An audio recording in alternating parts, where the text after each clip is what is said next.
Okay, so my name's Kristen and I'm a family doctor and I work at Pender.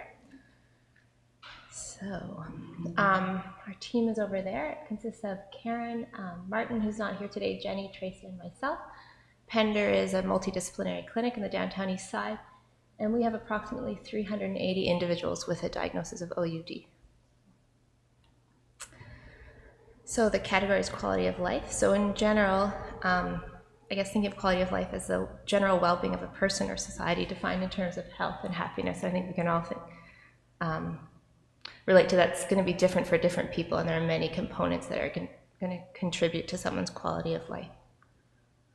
So the change tested was a shorter survey because I've done the promise and found it to be a little bit long and a little bit repetitive.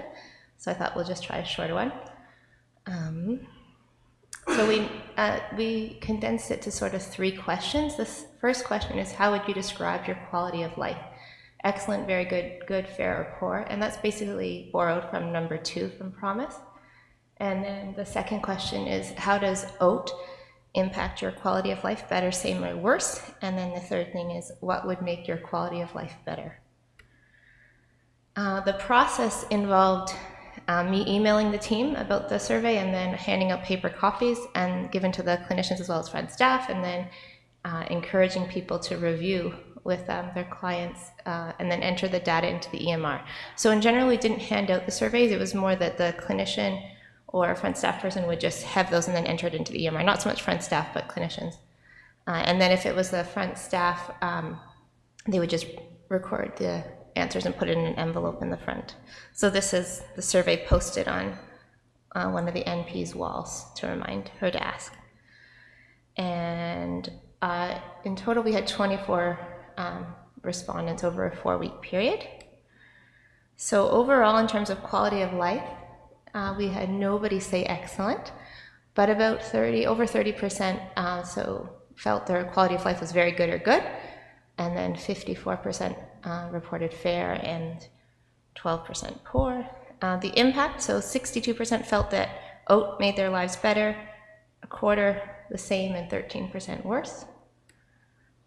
And then in terms of just asking broader questions about quality of life, the number one thing that people thought would contribute to improving their quality of life was money or a job. So that was 9 individuals. Housing is a big one. 4 people thought their quality of life would be better if they were off OAT. Another 4, if they were stopped using or abstinent for them, they thought that would improve it. 1 individual spoke about quitting smoking, so then that leads to, we could talk about that.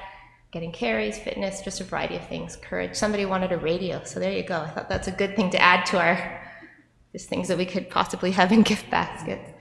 And I don't know, someone said. So reflection. Challenges, I think just having people complete the surveys is a challenge. I think there's just many demanding things for people to do, and this may not have been a priority for individuals. So I definitely had more responses on days when I would talk to someone and say, oh, here's the sheets, and then they would do it, versus if you didn't say anything, you sort of forget. Successes, some were done. And what was the biggest lesson learned? Overall, I felt it was enjoyable actually to do. It was nice just to take a minute just to talk to people about their quality of life and where they're at. And yeah, and it was a good springboard for discussion just in terms of people's broader health. And so I enjoyed that part of it.